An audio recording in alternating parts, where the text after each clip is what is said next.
Buongiorno cari amici, benvenuti anche oggi a una piccola micropillola del vostro Marietto veneziano. Ma prima di iniziare questa pillola vi chiedo di iscrivervi al canale YouTube di Ildegarda, al canale del Marietto veneziano se è la prima volta che entrate qua, e di venirci a trovare nei nostri gloriosi gruppi FES. Ne abbiamo due, uno è i Cassi Sacerdotali, l'altro Radionica, Radiestesia, Teologia ed Ermetismo.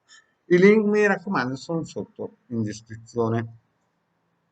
In più abbiamo anche un sito, il sito del Capitano, dove sapete benissimo che ci sono degli ebook ormai famosi, ne hanno già scaricati 175.000 dal 2015, più o meno le persone hanno avuto 2.200.000 circuiti radionici parlanti radiostatici gratuiti. In più c'è una sezione shop.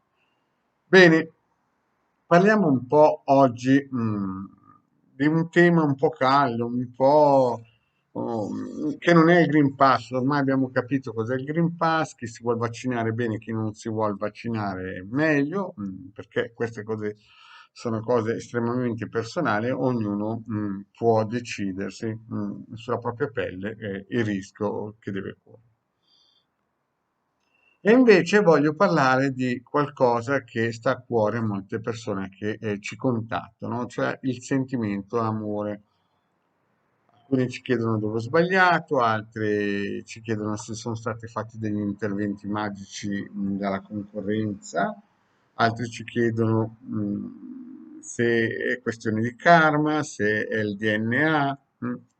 Allora, quando ci sono delle situazioni difficili, e parlo sempre di quando la stalla è vuota, quando le vacche sono scappate, perché quando la stalla è piena, quando uno ci contatta, è solamente per un mantenimento del campo energetico magnetico della famiglia, e allora lì la cosa è molto più facile.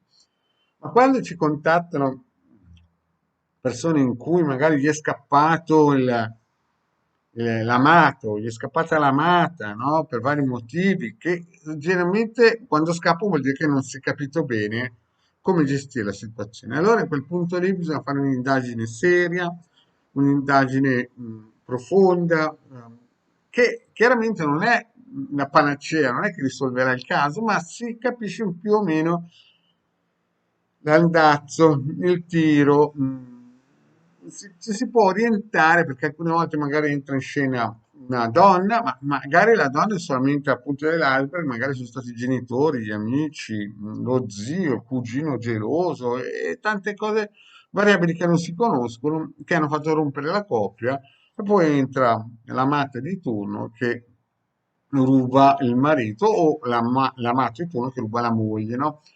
Quindi bisogna sempre fare un'indagine radiosismica. Poi una pulizia profonda, radionica, che dura un mese, 4 volte. Questa è la base, solamente per incominciare a costruire qualcosa, perché non si può costruire qualcosa sulla sabbia.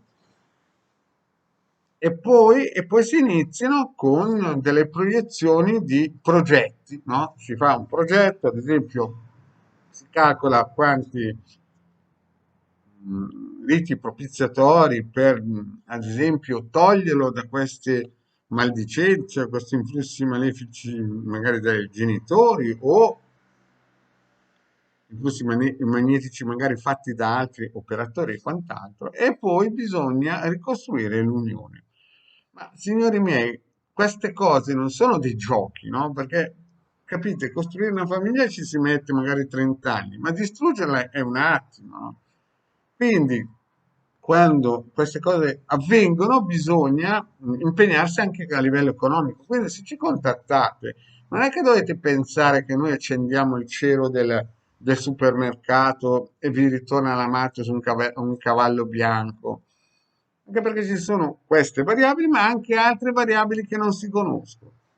E ci vuole il tempo. No, lo ripeto perché se mi stai guardando fino adesso, dopo 4 minuti e mezzo, non hai capito ancora, ci vuole il tempo.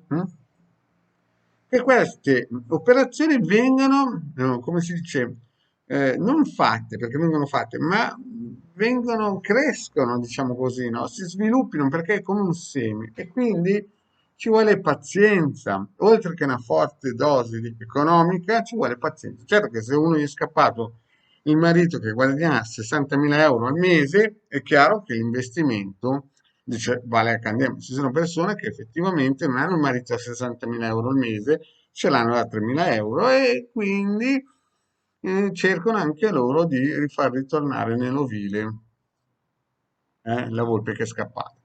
Però quello che voglio dire io, è chiaro che ci vuole un investimento. Poi, quando lui torna, perché sicuramente dopo un lavoro fatto seriamente, molto probabilmente lui torna, no? Non è che torna un stinco di santo, non è che se lui è andato via, e non dico che era un idiota, non lo dico, perché mi ha detto queste cose non le dici, ma se lui è andato via perché aveva un DNA di cioccolato, mettiamola giù così, oltre ai vari influssi, non è che torna e voi lo modificate e vi torna, non so io, l'agente 007 da copertina, capite? Cioè lui torna e avrà i suoi stessi difetti di quando è andato via. E quindi è lì che bisogna lavorare sulla stalla, ricoprire, difendere il campo magnetico. Va bene? Ok, grazie cari amici e alla prossima, ciao.